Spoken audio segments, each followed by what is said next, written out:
love the chase and the hunt, and I set the pace when I'm running. I always take what I want and I always give it 100. Don't need a bank, no I'm funded. Play the game like it's nothing. I'm always thankful for something. Don't take for granted, stay humble. Now wake up! It's time to look at the enemy. Look in the mirror if he is no friend to me. It's not. Don't forget to subscribe and push the notification bell for you not to miss our upcoming updates. Now let's get started. Hal yang ditakutkan akhirnya terjadi. Mati lampu pun datang tiba-tiba ke desa Kartur. Selanjutnya saya akan mengupload.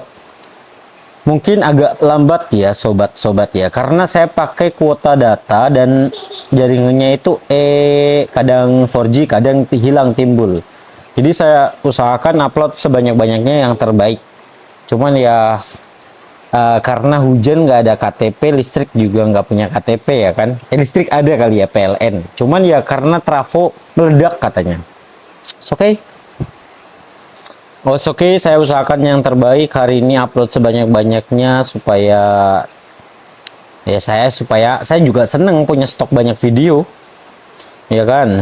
Bisa supaya cepat mengejar sampai ke penulis. Karena penulis sekarang sudah sampai bab 2480. Makanya saya pengen ngejar sebenarnya. Dan saya baru membaca sampai bab 2000. Masih jauh ya, Pak. Oke, semangat buat kita semua yang selalu stay di channelnya Aan Kartur. Semoga kalian sehat selalu, nggak bosan-bosan. Selalu dukung terus channel ini supaya makin grow up and up. Makasih juga yang udah ngasih super thanks buat Bang Nur Kozin kemarin dan juga Bang Khairul Anam hari ini. Kalian saya doain kalian luar biasa, kalian murah rezeki, sehat selalu.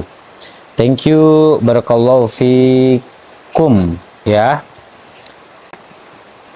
Lanjut bab 1682. Ini luar biasa.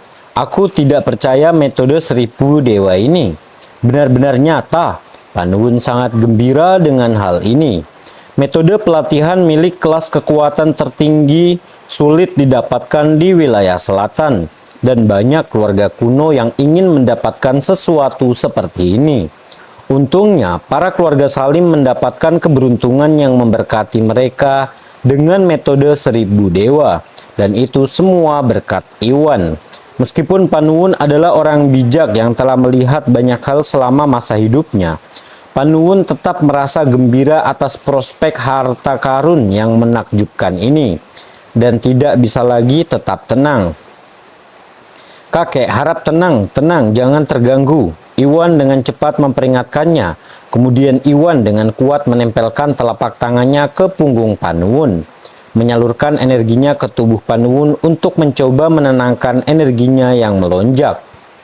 Iwan khawatir Panuwun akan kehilangan kendali atas emosinya dan selanjutnya kekuatannya juga. Karena Panuwun sudah mulai mengalami beberapa perubahan pada tingkat kekuatannya, bahkan gangguan sesaat pun akan menyebabkan energinya yang beriak menembus pertahanannya dan mendatangkan malapetaka. Untungnya Iwan berhasil mengulurkan tangan tepat pada waktunya dan berhasil menekan energi menderu Panuwun dengan energi tenangnya sendiri. Dengan begitu Panuwun menarik nafas dalam-dalam dan melanjutkan latihannya. Setelah sekian lama, Panuwun akhirnya memanfaatkan kesempatan untuk menerobos dataran tinggi. Sebenarnya Panuwun telah mencapai tahap awal alam Augana beberapa tahun yang lalu, dan setelah menjalani beberapa pelatihan intensif, Panuwun sekarang tidak jauh lagi untuk mencapai tahap menengah alam Augana. Namun metode pelatihan kelas kekuatan dasar biasanya hanya memungkinkan praktisi bela diri untuk naik hingga ke tahap alam Augana awal, dan jauh lebih sulit untuk maju ke tahap menengah alam Augana dengan cara metode tersebut. Karena keluarga Salim hanya memiliki kelas kekuatan dasar, Panuwun tidak dapat menembus dataran tinggi dan mencapai tingkat kekuatan yang diinginkannya. Namun dengan metode 1000 dewa, Panuwun segera berhasil menembus langit-langit dan keluar dari sisi lain. Panuwun sekarang adalah tahap menengah alam Augana. Ini luar biasa. Saya tidak percaya saya akhirnya berhasil menerobos setelah bertahun-tahun terjebak di tempat yang sama. Panuwun tertawa gembira ketika dia berdiri. Hatinya meledak karena kegembiraan dan kegembiraan. "Selamat kakek," kata Iwan sambil nyengir. "Terima kasih Iwan, kamu tidak hanya menghemat waktu dan waktu keluarga kami, tetapi kamu bahkan memberikan hadiah yang begitu berharga untukku. Aku bahkan tidak tahu bagaimana harus mulai berterima kasih kepadamu," seru Panuwun sambil meraih lengan Iwan dengan gembira. "Saya sudah mengatakan ini sebelumnya kakek, kita adalah keluarga dan inilah yang dilakukan keluarga satu sama lain. Jadi kamu tidak perlu berterima kasih kepadaku," jawab Iwan. "Ya, kamu benar. Kita adalah keluarga, kita para keluarga Salim sangat diberkati karena memiliki calon menantu sepertimu." Panuwun terkekeh, seluruh sikapnya ceria dan energik, sangat kontras dengan sebelumnya.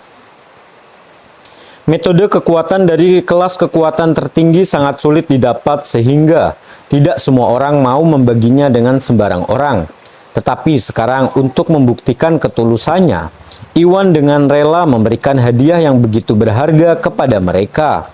Panuwun sangat tersentuh dengan hal ini. Metode pelatihan seorang praktisi bela diri adalah fondasi mutlak dari kekuatan mereka.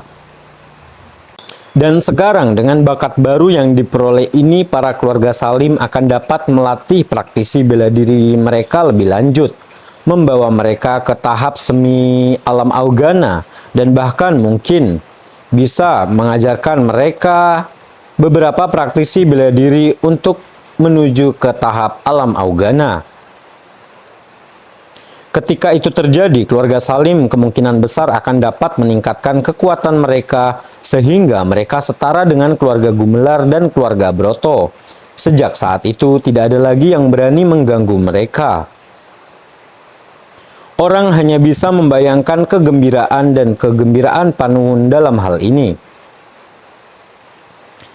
Bab 1683. Setelah perayaan singkat, Panuwun dengan hati-hati menyimpan metode 1000 dewa dan metode pengusir setan dan membawa Iwan keluar dari ruang kerja dan kembali ke ruang tamu. Daiman dan Tari mendekati mereka segera setelah mereka muncul kembali. Sejak kejadian tidak menyenangkan itu terjadi, Panuwun bersikap sedih dan jarang tersenyum. Namun sekarang dari senyumnya yang lebar dan langkahnya yang cepat, semua orang dapat dengan jelas mengatakan bahwa Panuwun sedang dalam suasana hati yang sangat baik. "Apa yang terjadi ayah? Kenapa kamu begitu bahagia?" "Daiman, alhamdulillah, lampu nyala." "Apa yang terjadi ayah? Kenapa kamu begitu bahagia?" Daiman bertanya dengan tidak percaya, tidak dapat memahami bagaimana perubahan sebesar itu bisa terjadi dalam beberapa menit yang mereka habiskan di ruang belajar. "Tidak apa-apa, kamu akan segera mengetahuinya," jawab Panuwun sambil berseri-seri. Seseorang tidak boleh mengekspos setumpuk harta mereka dan mengingat betapa lemahnya keluarga Salim dibandingkan keluarga kuno lainnya. Panuwun tidak bermaksud untuk mengungkapkan kepemilikan metode kelas kekuatan tertinggi itu, agar keluarga lain tidak mengetahui hal ini dan mencoba untuk mencurinya dari mereka. Oleh karena itu, Panuwun berniat mengatakan kebenarannya kepada Daiman secara pribadi. "Baiklah, jika tidak ada hal lain kakek, Tari dan aku akan izin pamit sekarang," sela Iwan setelah mengucapkan selamat tinggal pada semua orang. Iwan dan gadis-gadis itu pergi. Karena Iwan telah meminum pil pemicu energi sebelum bertarung, Iwan harus pulang sesegera mungkin sebelum efeknya hilang. Dengan mengingat hal itu, Iwan menyerahkan tugasnya kepada Tari dan Rizka, lalu kembali ke rumah bersama Ratna yang ditugaskan untuk menjaganya. Efek dari pil pemicu energi biasanya berlangsung selama 2 hari.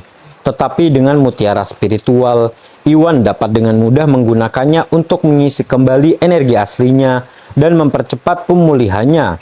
Jika semuanya berjalan baik, Iwan dapat dengan mudah pulih setelah istirahat seharian. Sementara itu di kediaman keluarga Broto, Bos Selatan sedang mengadakan pertemuan dengan beberapa penjaga dan beberapa anggota Broto lainnya.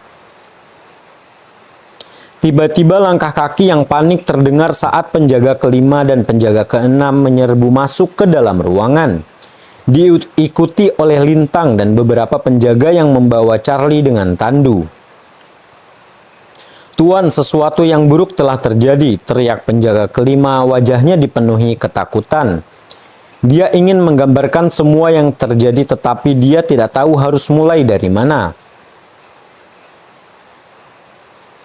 Sejak organisasi Drakmar menempatkan salah satu properti keluarga Broto dalam penyelidikan, Bos Selatan secara khusus menugaskan penjaga kelima dan penjaga keenam untuk melindungi Roni setiap saat. Entah bagaimana mereka membiarkan organisasi Drakmar mengambil Roni dari depan mereka. Orang hanya bisa membayangkan betapa marahnya Bos Selatan dan tidak satupun dari mereka yang berani menyampaikan kabar tersebut kepadanya. "Apa yang terjadi padamu, Charlie?" Bos Selatan segera melihat Charlie di atas tandu dan firasat buruk muncul di hatinya. Charlie telah memberitahunya tentang rencananya untuk membantu keturunan garis kedua keluarga Salim sebelum ini. Ketika itu terjadi, Bos Selatan berpikir bahwa itu bukanlah tugas yang sulit untuk dilakukan, mengingat betapa kuatnya keluarga Basuki dibandingkan keluarga Salim. Bos Selatan tidak pernah membayangkan bahwa segala sesuatunya tidak akan berjalan sesuai rencana. Dilihat dari betapa lemahnya penampilan Charlie, sepertinya Charlie menderita trauma berat. Tidak butuh waktu lama baginya untuk menggabungkan keduanya dan menyadari bahwa pasti ada yang tidak beres dengan rencana Charlie. Bab 1684. "Saya minta maaf, Tuan, karena gagal menyelesaikan tugas yang Anda berikan kepada saya," gumam Charlie dengan ekspresi ketakutan, khawatir dia akan dihukum karena ketidakmampuannya. "Apa dasar bodoh? Bagaimana kamu bisa gagal dalam tugas semudah itu? Apa gunanya aku mendapatkanmu?" Bos Selatan membenturkan tangannya ke meja, marah mendengar hal ini. Dengan bunyi gedebluk, meja itu terhuyung-huyung dan akhirnya terjatuh ke samping karena benturan keras. Meskipun Bos Selatan sudah mengantisipasi hal ini dari penampilan semua orang, tetap saja menyebalkan mendengar Charlie mengakui bahwa rencananya telah gagal. Bos Selatan tidak menginginkan apapun selain membunuhnya saat itu juga. Harap tenang, Tuan. Satu-satunya alasan Charlie gagal adalah karena Iwan Gusnadi ikut campur, dan bahkan melibatkan keluarga Gumelar. Lintang menjelaskan mencoba membantu meringankan kesalahan putranya. Keluarga Gumelar? Ya, itu tidak mengherankan. Ekspresi gelap melintas di wajah Bos Selatan. Bos Selatan telah mendengar selentingan bahwa anggota garis keturunan pertama keluarga Salim telah menjalin hubungan dengan keluarga Gumelar sejak upaya penjualan. Dan karena hal itu, Bos Selatan sama sekali tidak terkejut mendengar bahwa keluarga Gumelar ikut campur. Adapun Iwan, Bos Selatan telah mendengar dari Charlie bahwa Iwan Gusnadi hanyalah kerabat jauh keluarga Salim. Dia pada dasarnya bukan siapa-siapa yang berasal dari Jogja. Bos Selatan sama sekali tidak peduli kepada Iwan. "Lintang Basuki, berhentilah membuat alasan atas ketidakmampuanmu. Menurut pendapatku, kalian para keluarga Basuki sama sekali tidak berguna.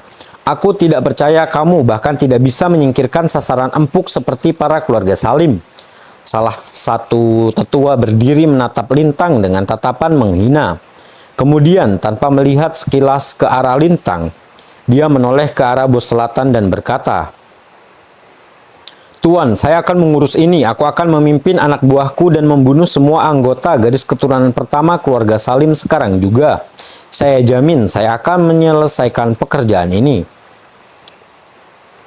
Baiklah kalau begitu, bawa beberapa anak buahmu ke tempat keluarga Salim dan singkirkan mereka juga. Ingat, kamu harus mendapatkan cabang grup Bio Farma apapun yang terjadi, dan saya tidak akan menerima jawaban tidak. Bos Selatan mengangguk setuju setelah merenung sejenak. Meskipun organisasi Drakmar telah mengeluarkan peringatan kepada mereka, fakta bahwa kedua rencana Charlie telah gagal memerlukan tindakan segera. Bos Selatan tidak bisa menunggu lebih lama lagi.